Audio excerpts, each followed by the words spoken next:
Good afternoon. Welcome to Inside Indiana Sports Now with Kent Sterling.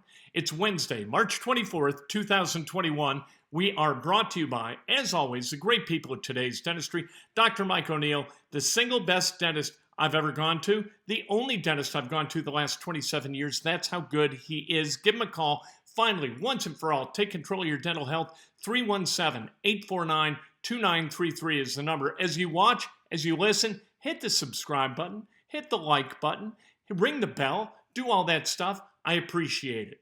Let's talk about sports, and the theme for today's Inside Indiana Sports Now is patience.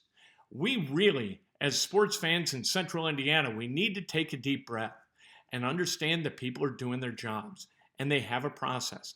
And even though we don't understand what that process is completely or where they are within that process, we've got to understand that they are inside it, and they are enacting their method to put together the roster for the Colts, assess trade opportunities for the Pacers, and hire a basketball coach at Indiana. All those three things are being done. Now, Chris Ballard, the general manager of the Colts, he's earned our patience, hasn't he? 4 years on the job, and he has really put together a bunch of good drafts, free agent signings, all that stuff. And he continues to methodically check boxes, one after another. Not every day, but we see them, one after another. TY Hilton signed today. 1 year, $10 million, or he's going to sign. They have agreed to terms. So that weapon, that outside weapon, the deep threat that's going to stretch the defense for opponents, he's staying in-house. Nice. That was one of those boxes that we wanted to see checked during this offseason. Another one, we wanted to see Xavier Rhodes kept. Check. We wanted to see a backup tackle who could back up both Braden Smith and whoever winds up starting at left tackle. Boom, Sam Tevi coming in from the Chargers. Carson Wentz is going to replace Phillip Rivers as the starting quarterback for the Colts. That's a lot of boxes to check, but it comes sporadically. It's not the way they do it in New York. It's not the way they do it in Chicago or LA, making a big splash as free agency opens. That's not the way Chris Ballard works, because early money spends poorly. You have to overpay early in the process of free agency. Chris Ballard does not overpay. He will not overpay. That's why the Colts are sitting pretty with a whole bunch of money while the rest of the NFL is trying to scramble around, figure out how they're going to pay for the upcoming draft, and they're cutting guys to be able to do it. The Steelers, they cut a starting cornerback yesterday. The Bears, a couple of days ago, cut another starting cornerback. All of these cornerbacks are available for teams with deep pockets like the Indianapolis Colts. Chris Ballard is going about that process. Granted, they don't have a left tackle. They don't have an edge rush guy you can trust. They don't have a middle linebacker, I don't think. Maybe somebody internally could do that job. They need, in all likelihood, maybe Sammy Watkins, right? Supposed to visit Indianapolis today. Might not leave Indianapolis without signing a contract. That would be optimal. Although Sammy Watkins, while a weapon, he's not a guy who's going to catch 100 balls for 1,500 yards. His production has gone down every year, and that's why he's available. The fourth pick overall in the 2014 draft is available because over the last 3 years for the Chiefs, you know what? 3 years, $48 million. Tell me they don't regret spending that money given the productivity that they got from Sammy Watkins and his availability. But if you've got Hilton, Watkins, Campbell, Pittman, and Pascal, you got guys who, you know what, if you've got all five guys, and 40% of those five guys, or three of them, or two of them, are not available on each Sunday throughout the season, you've still got a pretty dynamic set of weapons at wide receiver, right? Tight end, that's going to be interesting. Jim Irsay last week hinted at what they might do at tight end, saying that it took Dallas Clark drafting him out of Iowa in the 2000s to really make that offense click. We'll see what happens, but we've got to take a deep breath, understand that there's a plan in place that we have not been made aware of to go get a starting left tackle, maybe through the draft. There is a plan that we have not been made aware of to go get an edge rush guy because you've got to have one. And the Colts are in a position in so many places to go hunting a Lombardi trophy, aren't they? Are they as good as they were last year at this moment? No, of course not. No team is in the NFL. We haven't had the draft. We're not through with free agency. Maybe the Patriots can say they're as good as they were last year. They spent a lot of money in free agency. And the Colts may yet do that, but they're going to spend it smarter because they're doing it later, and that's the way the NFL works with free agents. Let Chris Ballard put together the draft, sign free agents. It matters when the Colts open training camp at the end of July, what kind of roster you've got. It matters when they open the regular season, what kind of roster they've got. That's when it matters. We treat Chris Ballard like he's some pool construction guy. He's out in the backyard with a backhoe digging out a pool for you in March, right? You don't need a pool in March. You need a pool in June and July and August. It doesn't matter if it's done in March, because all a pool is in March is an expensive hole in the backyard. A pool in June, that's a party, right? That's something you can work with.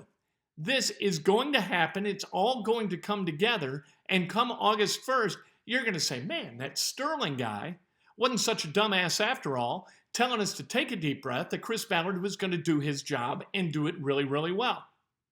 I can't guarantee you the same thing with Scott Dolson at Indiana. We know how Chris Ballard works. We know how this works. We know how his heart works. With Dolson, I have no earthly idea. We've never seen him hire anybody. We've seen him throw some money at Tom Allen. All right, well, that's good, I guess. Tom Allen, been a really good coach since he took over from Kevin Wilson, wound up being the right guy, hired instantly by Fred Glass immediately after he fired Kevin Wilson. And I was kind of upset at the time. I was like, these are fun, these coaching searches. We get to kind of root around and look for potential candidates that we like and reject those that we don't. And it's really fun, right? In the end, Fred got it right by pulling the trigger quick. Scott is not pulling the trigger quick. What we keep hearing from people in Indiana, like I said, is he is methodical. He grinds. He's got his process. He's following his process, and we have no idea where it leads. Last night, I sent out a bunch of texts to a lot of people whose basketball acumen I respect. High school coaches, college coaches, former college coaches, former Indiana Hoosiers, basketball Hoosiers, who went on to play in the NBA or coached in the NBA. I sent out texts to a lot of guys, and two things came back that really struck me, and they came back over and over and over again. There's a third thing, too, which is kind of interesting. Number one is you got to remember the shoes. We tend to forget the shoes. Adidas has a vested interest in the success of Indiana basketball, and Adidas is going to ask for a seat at the table. In fact, they're not going to ask for it. They've already paid for it. People, a list that they have vetted and decided would look really good on the sidelines for Indiana. So you've got to respect what Adidas is going to say about this job search. The second thing is a name that really, it's come up a lot on the periphery, but not a whole lot as kind of a primary target, and that's Nate Oates. Nate Oates, he's got a substantial buyout. However, there are people inside of basketball who believe that Nate Oates would be a terrific head coach at Indiana, that he teaches the game well, he schemes exceptionally well, he is going to recruit really, really well. He was terrific at Buffalo. He's terrific now at Alabama. Alabama's still playing. So that would make a little bit of sense, although Alabama's a Nike school, right? So maybe no sense there, but it is sensible to think that Nate Oates, while his Crimson Tide are still involved in the NCAA tournament, that Oates might be a target that Dolson is waiting to talk to. Also, Chris Ballard. And by the way, as you talk about these candidates for coaching, Oates and Beard. Oates and Beard, either two really good college coaches, one of whom might wind up being the coach at Indiana, or Oates and Beard, a breakfast cereal that would be among the worst sellers in the history of breakfast cereals. I don't know which. But Indiana is looking at guys And those people I talked to last night said shoes, Nate Oates, and they said it a lot. There were also a third thing that's kind of interesting. As I was texting back and forth with guys, the newer graduates, the guys who've graduated in the last 10 years, they don't really have an opinion either way. The old guys, they got lots of opinions, and they are hard and fast opinions. They are still heavily invested in Indiana basketball in a way that the newer guys, the newer graduates, they're kind of like, hey, I really don't have any idea. I got a text from one who said, dude, I got no idea. What are your thoughts? What are my thoughts? What are your thoughts? You spent 4 years there, and in some cases, some of these guys spent 5 years there at Indiana, sweating, bleeding, having limbs reset, for God's sake, injuries. You guys went through hell in Bloomington. And now it's kind of like, yeah, I don't know. Okay. But the guys who are invested, they got a lot of opinions. And it's going to be up to Scott Dolson to understand that he can't please them. And I think he gets this. I'm guessing from the things that I've heard from people in Bloomington, he understands that pleasing the fan base and pleasing alums cannot be anywhere on his list of priorities in making this hire. It cannot matter a damn. Scott Dolson has worked way too hard to become the athletic director at Indiana in order to listen to a bunch of guys talk about stuff where they don't know what he knows. Scott Dolson has got to make the decision to hire who he would not mind getting fired for hiring, because that's about as likely as not. You're going to hire a basketball coach, and you really get one of those. And that's why I think Fred Glass put it off for a while with Tom Crean, because he knew you get one.